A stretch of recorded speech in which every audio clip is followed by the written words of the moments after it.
All right, everyone, welcome back. Here we are with Dr. Mulder. What's going on, man? How you doing?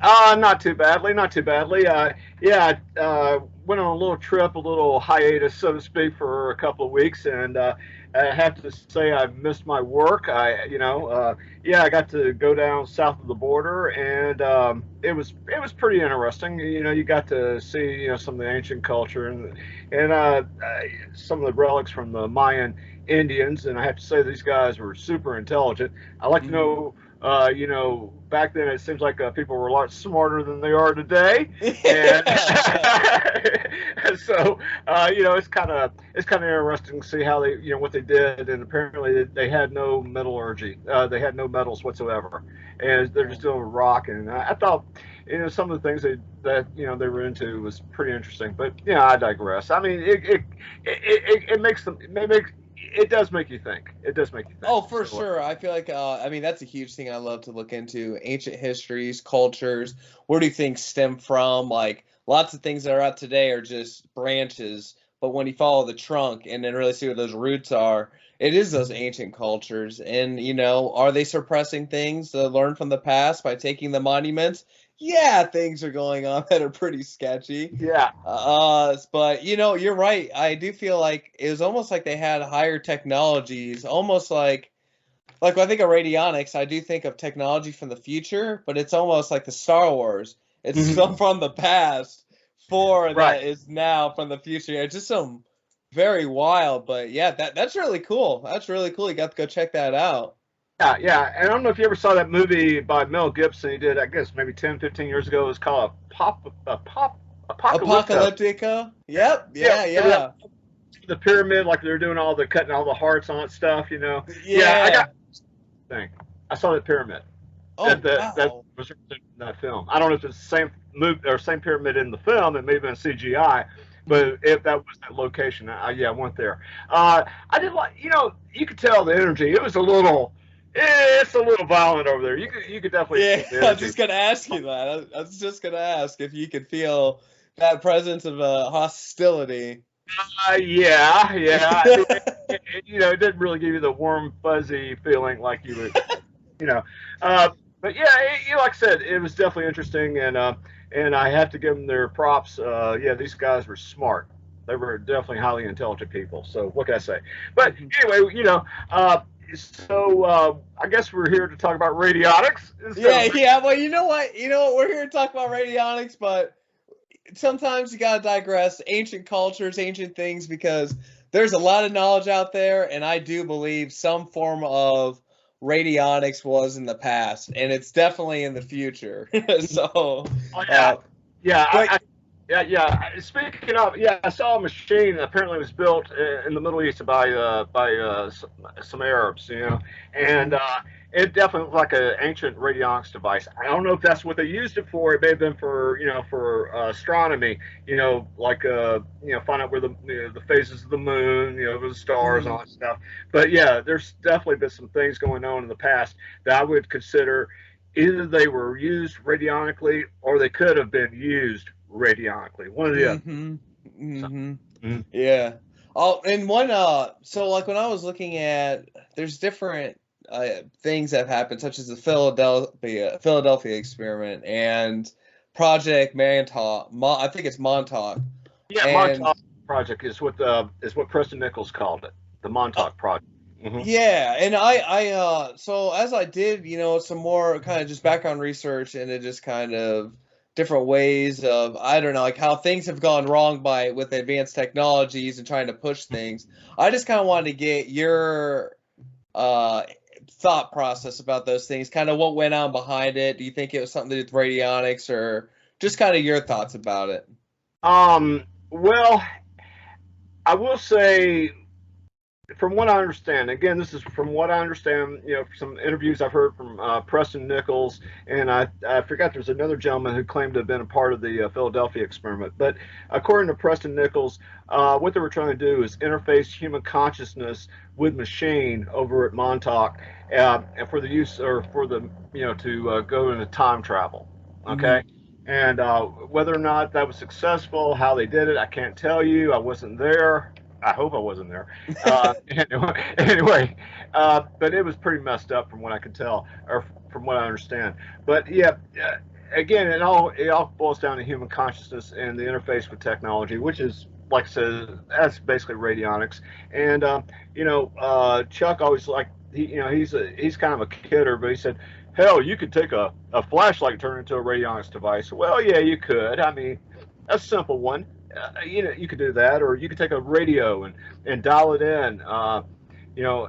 Like as a radionics device. Possibility, but the key factor here is the human, is the consciousness that is interfacing again with technology.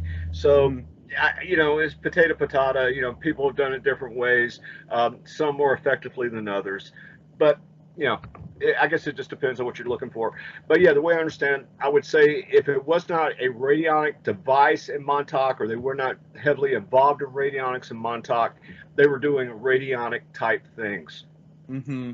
Yeah, using your consciousness within that programming of the matrix, whether it's a television or whatever. Mm-hmm. Technology anymore, it is a lot of interface going on, and the amount of psychic energy even be putting into this right here. Mm-hmm. It is a constant. It's almost a little mini radionics box, but Yeah, you I know, mean, yeah, I mean, look at it. It's a black mirror. it is a black mirror, exactly, and you're empowering things it's projecting on screens, whether it's an advertisement, whether it's a sphere, and it's really it's pretty mind blowing when you see that lots of these riots and other issues that are going on, protests. You see them on the news, this angle, the different cameras, so it looks crazy. But then you Mm-hmm. see on the side people, and you see that it's all contained, all totally fine, and it's like It's a people being show. paid for things exactly and Mm-hmm. seeing beyond that and the mental programming by that. But yeah, I didn't know if, that might have been involved, but like as you're talking about, this brings up to another question. The Sure. amplifiers on lawless metaphysics, those amplifiers that you plug into the machine and you not know it's kind of like a flashlight. I didn't know Oh, if you're you could talking kind of get in Tepaphone. that. Yeah, the Tep- tepaphones. Yeah, what does that do? Okay, here's the history of it. The way I understand it, again, Chuck was the guy that educated me on this. Charles Casamano, if nobody's, when we refer to Chuck, we're talking about Charles Casamano, aka Uncle Chucky. Anyway, Chuck, he brought this up to me, and he said basically the history of it. Black magicians would take kerosene lamps, okay, and that they would have like optics in front of the lamp, and they would put like either a sigil or transparency or something painted on a pane of glass, put that in front of it, and project it onto a wall to a target. Okay, whether it's a sigil, a picture, whatever the case may be, on their particular practices.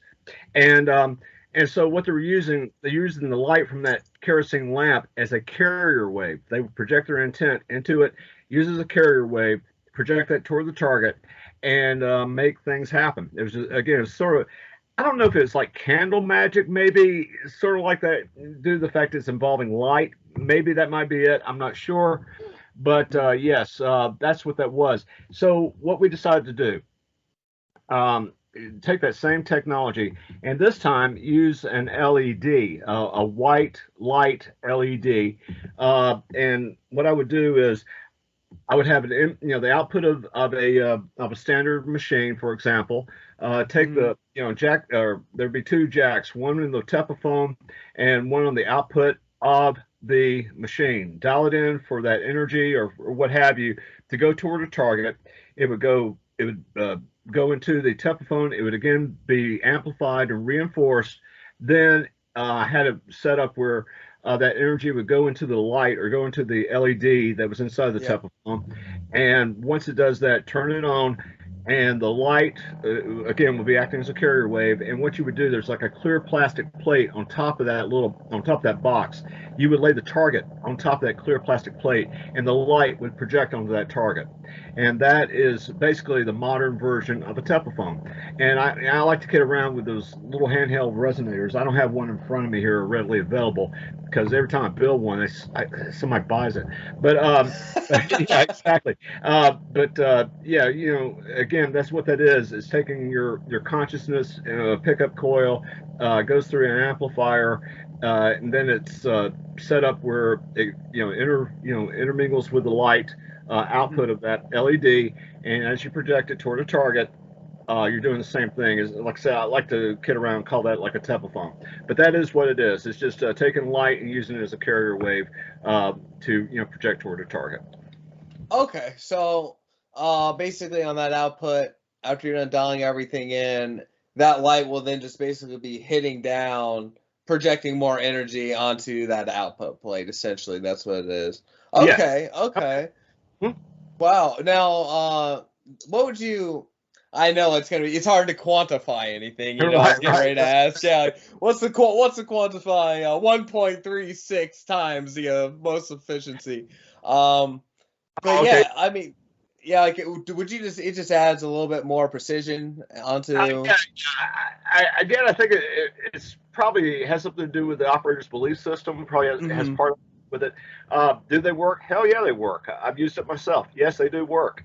But you know, can I say, okay, this will work? This is 4 times more powerful than just without or just using the box only. Can I say that? No, but I can say that for some operations, it is more effective than it would be without it. Yeah, and I can totally understand that too, because each thing you're trying to manifest, something can take 6 months, something could be, overnight, like a storm and such. And I wanted to just, bring up to the audience. I had another wonderful experiment that occurred. We were supposed to get 9 inches here, Uh and it huh. was supposed to snow for 3 days here in the Midwest. Right. And I'm not having it because I have to go deliver in that. So Right. at the last second, about, I would say right before I went to bed the night before the storm was supposed to hit for 3 days, I dialed it into the machine for just like clear weather and it would be fine. Hmm. The next day, next morning, it's not bad, but halfway through the day, it did start coming down pretty hardcore. But it Okay. only came down for about mm, 3 inches, 3.5 inches, and then it kind of stopped and it didn't get any more intense. And the rest of the days, it didn't have any more issue to the storm. And they were trying to say, this is going to be the most snow we've had. We're going to have 9 inches the first night, and that's just the first night, 2 other nights on top. And when I Right. would look at the map, I would look at the next 48 hours, and Hmm. there was a constant storm that was supposed to happen that night before. So when I got back that first day after the storm occurred, when I looked at the radar that night, it showed that when the storm would come, instead of it being like a sheet over it, Hmm. it would open up, kind of like a parting of the sea, and then go back around like an eye, and the Right. storm would just push away. So once again, it was another way of showing it's like a sonar beam clearing up the weather. And I do think if I would have maybe a week beforehand used the machine, it could have Hmm. maybe even diluted it even more or pushed it completely out of the way. Right. But I still see that the last second did so much. But I wanted to last second it as everything because there's always something to be using the box for it. Exactly. Exactly. Exactly. Yeah. Again, yeah, I wish I had a machine when I was down in Mexico and I was coming back because apparently, oh geez, I tell you, I had commercial air travel sucks. I'm just telling everybody, if you haven't figured it out for yourself yet, it sucks. Uh, yeah, I was down in Mexico. Everything was just great, sun shining, great weather, yeah, yeah, yeah. Then all of a sudden, apparently, they get a snowstorm down in Texas, and what does that do? That shuts down everything. Cancel, cancel, cancel. Right? I wound up spending 17 hours over at Dallas Fort Worth Airport. And I'm like, what the hell, people? You talk? Yeah, that was hell on earth. But yeah, I wish I had a machine. But getting back to your point, getting back to your point about the what you were doing. You still had you were very effective. I mean, look what happened. I mean, instead of getting the nine out or inches that that was predicted by the by the weather guy, Yeah. I mean, you wind up with a third of that, and that's just that's again. I'm just telling you, I think you had an effect, especially when you were saying that you could actually see, the clouds part. Yeah, on the Effect. radar. Yeah, exactly. And so, go ahead. Oh, I was gonna say it really is something that's pretty mind blowing, and I think that if I use the helmet, and let's say I used because I used a Mega box, but Mm-hmm. if I'm thinking if I use the helmet and the Genesis box, and maybe I visualize that radar with nothing at all, like doing something like that to have that type of vision, I think that that could be a more proficient way, and like I'm gonna definitely test that out for next time, and it's just kind of like different little things to see, what minute things can you change up to make it so Right. big. This is exactly what I have to do to make it this desired effect to happen. And I know when you're talking about making, I forget what the term is, but you guys to make it rain outside. One of your guests was on there, and I forget what that material is called. Organite. Organite, yes, yes. So I didn't know, like, does that specifically cause rain and hail and snow, or? Uh, well, here, okay, Organite is based upon orgone technology. They got orgone generators. You can look all this stuff up. Mhm. There was a guy back in the 40s, 50s. I think he was a German scientist, and what he was looking for was basically the life force energy. What makes life? What gives you that spark of life? Okay, Mhm. and um, and he came up with this thing. And he called it orgone. And orgonite, all it is basically an epoxy type uh, medium where you have both organic and inorganic materials in they're embedded inside of it. I've Mhm. seen them in the shape of pyramids, like they might be like little round disc. I have one that looks like one of those statues from Easter Island. Okay, and Mhm. I carry that in my vehicle, just sort of like as a good luck piece or what have you. But the point of this is it's supposed to give off energy, and this life force energy. And if you've gone into orgone generators, for example, people will use them to affect the weather. To either you have to create rain or to break up or cloud busting or something along that line. Mhm. And yeah, and so what I use, I guess it depends again on the intention of the operator. What he was doing was taking organite, taking an alligator clip, or lead with an alligator clip and a plug on one end, and connect it to the organite. Then plug it on the input of the machine. Take the orgone energy coming off that organite, go into the circuit, and focus it toward a target. And again, what he's done with it is pretty miraculous. I mean, Yeah. basically, making it rain out in the desert over there in this, in the southwestern part of the United States. And so, uh, again, that's what it's all about, and that's what it's used for. Do I have I done a lot of study personally on organite? Um, you know, I read a lot of people's reference materials Mhm. concerning it, and that's pretty much my background. Do I spend a lot of time trying to construct it or whatever? Not really. I mean, I made an orgone generator, which is really easy to do. I mean, you want me to tell the people how to make one? Yeah, yeah, that'd be Okay. excellent. Okay, real simple to do. Here's what you need. And if memory serves, you need to have uh, the way I would do it. Get yourself like a plastic milk carton or a paper milk carton, okay?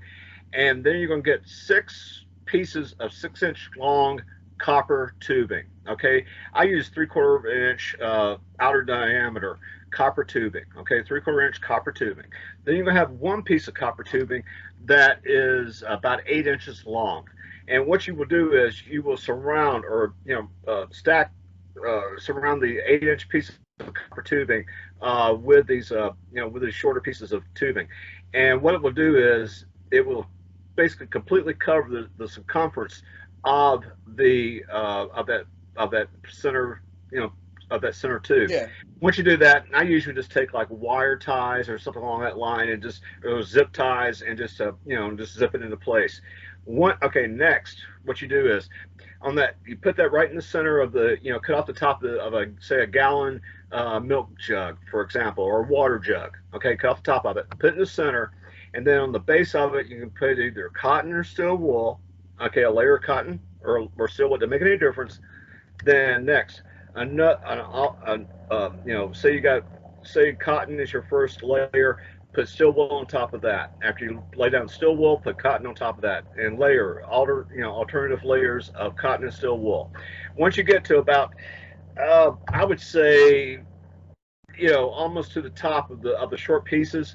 Yeah. Okay, you pretty much have enough there. Okay, you can use tape to kind of, around there to kind of tape it down, make sure it doesn't fall out of the jug or what have you.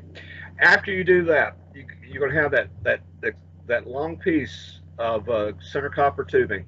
You're going to take an alligator clip and you're going to clip to the outer lip or of that top of that center of that long piece of copper. You're going to clip with an alligator clip to that. On the other end, you're going to put on the input of a machine. And what you create there, again, it's an orgone generator. It's going to start creating orgone energy because of the physics, according to from what I've studied. It's going to create orgone energy.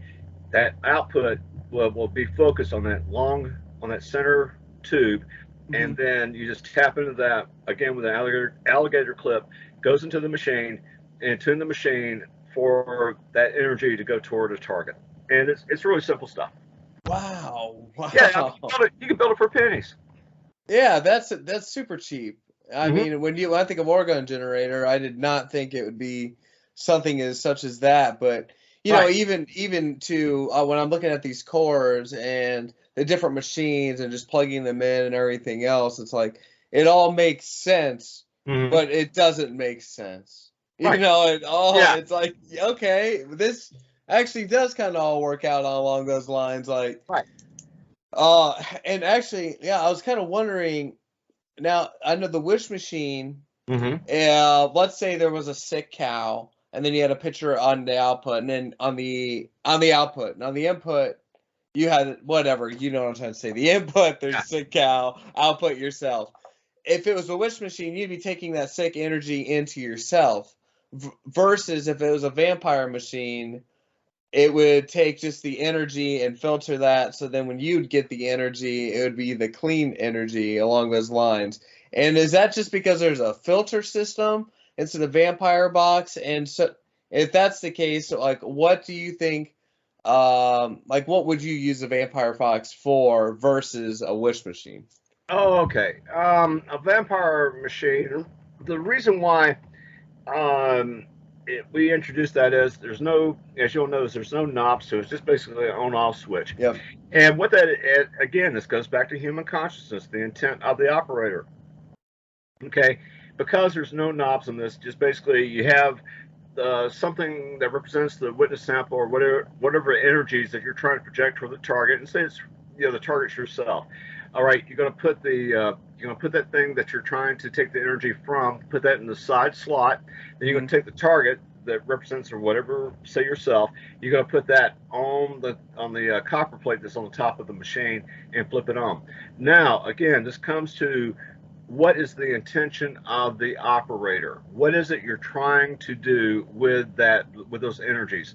A sick cow, I don't know if I really want to try to. No, definitely not. Yeah, I probably. Bad example. It was a terrible example. Okay. All right. I mean, again, it could be. I was kind of joking around with Dr. Liz. I was saying, hell, say you want to be a bodybuilder, you get like a picture of Arnold Schwarzenegger back in his heyday, right, when he's like Mr. Universe. Yeah, get a picture of him. He's all ripped and all that stuff. Put that on the input. Have a picture of yourself on the output, and projecting. What you're trying to do is project, the work ethic that he had for building up muscles, and and projecting that kind of, that bodybuilding and that kind of thing to yourself to get that effect. And so, like, when you do something along those lines, and it's like a projection of your mind to get you that way. Now, like when I've plugged in things with the Genesis box where I was on the output plate and I like put the sun, for instance, on the input plate, and I felt a massive amount of surge of energy. Right. So I'm like, when it comes to any energy projected towards yourself or an individual or whatever the case, would you say the vampire box is better for energy for yourself versus a wish box? Wishing machine is more focused. It's a lot more powerful than a vampire machine. Again, the vampire machine is the beauty of it is its simplicity. Is it as powerful as a wishing machine? That's debatable. Me personally, just my gut feeling. Again, it's just me. Yeah.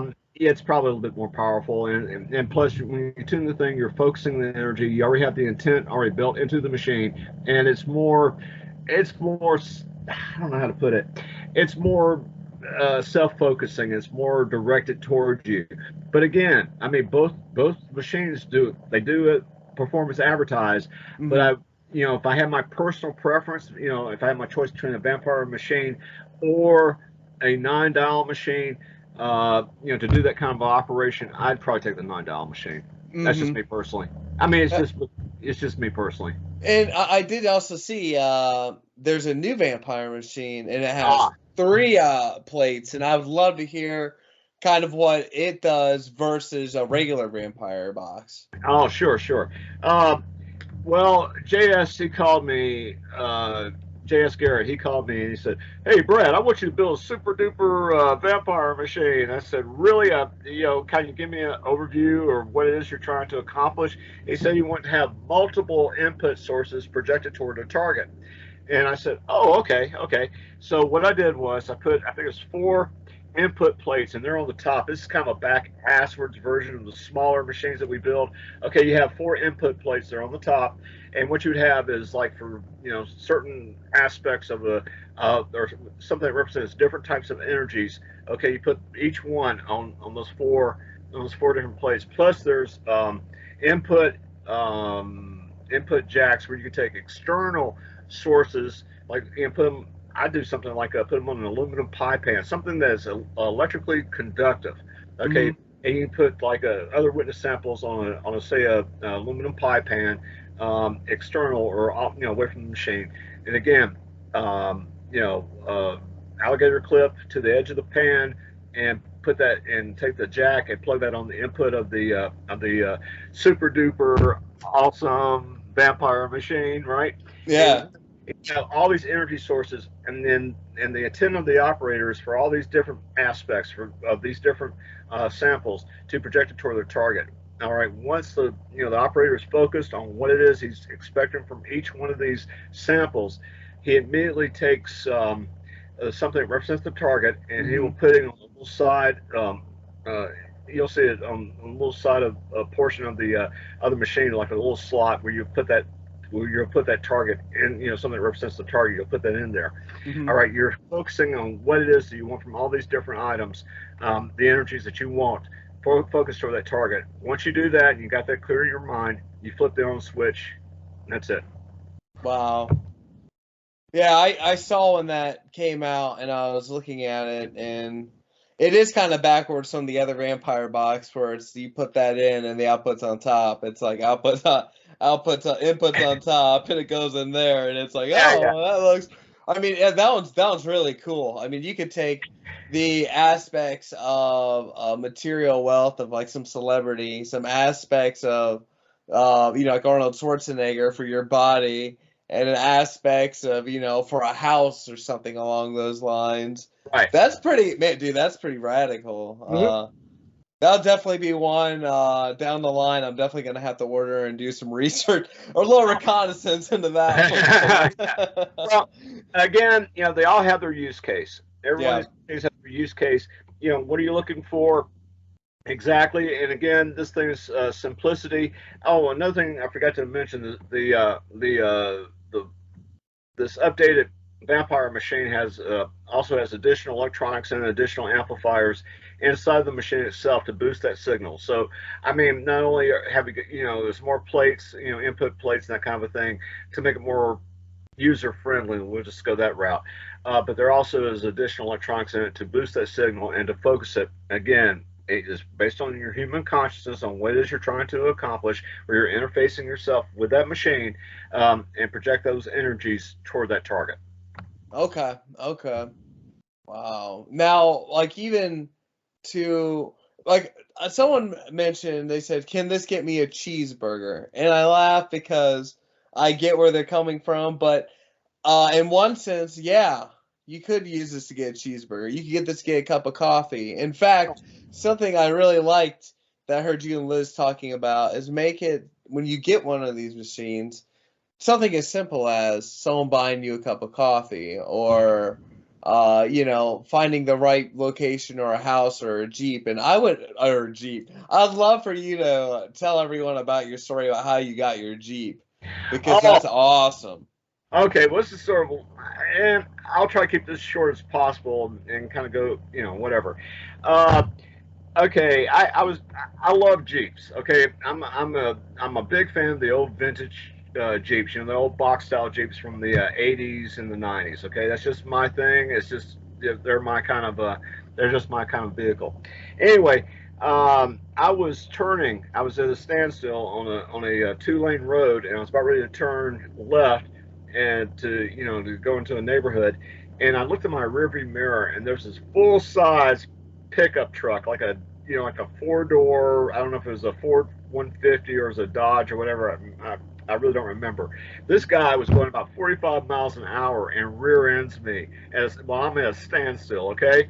Oh Okay. no. All right. First off, I walk out without a scratch. I don't know. Somebody was looking out for me. I walk out without a scratch. They did total my Jeep. Okay. And I'm thinking, oh, son of a bitch. I put all this money into it. I mean, this thing, I must have had like, I probably personally put like about 250,000 miles on it. I mean, it's just one of those things. It's like the ever-ready battery. It just goes and goes and goes, right?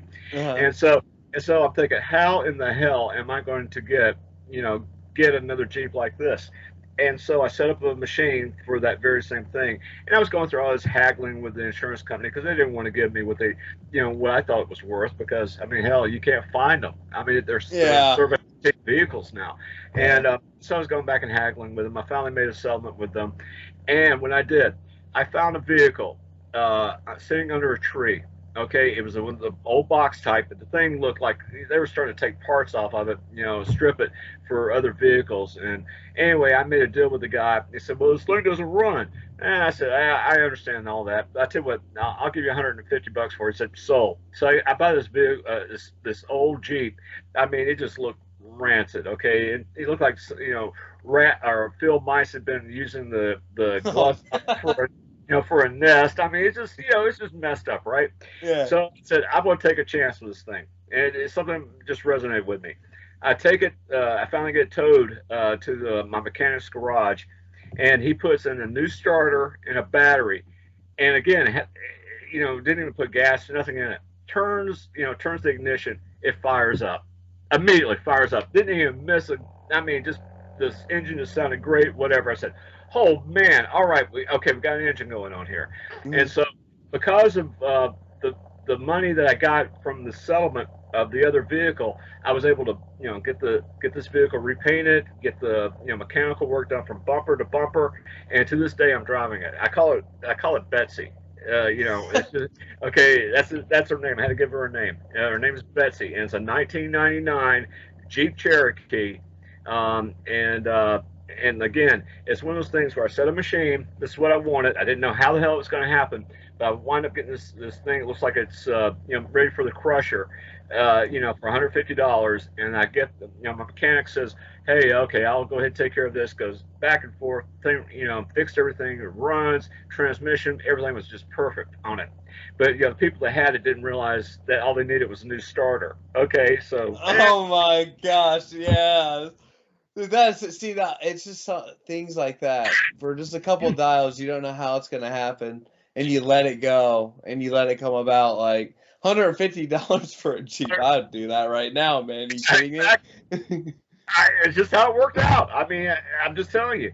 And hell, I drove it the other day, and so I was on like a 200-mile long trip, and no problems, no issues. And I mean, I've taken that thing to Texas. I've taken it to repeatedly North Carolina, Florida. I've driven it all over the place. Again, $150 Jeep I found under a tree, and I just turned, like I said, just turned a few dials, and and again, I have to admit, personally, I was a little upset. I didn't know how it was going to happen, but it happened. I mean, I just saw the vehicle and I said, okay, here it is. This is what I want, and everything else came into place.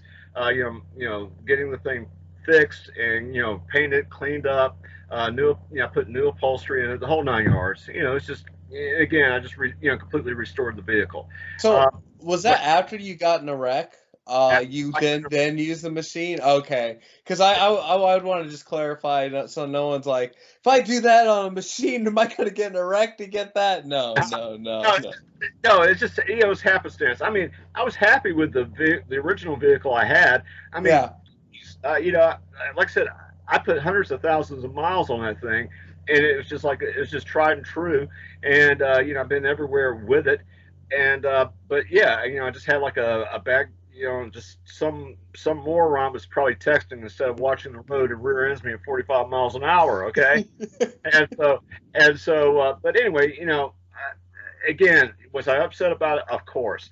But my course of action was I turned the machine. I said, Mhm. you know, I got in a good positive attitude where, all right, I'm going to find another vehicle as good as, if not better. Now, the vehicle I have now, I like better than the one that I had the wreck with. It's closer to the style I was looking for. It has all the things I was looking for, and it's just one of those things where it just kind of it all worked out. And again, I just by turning a few knobs, and I was yeah, exactly.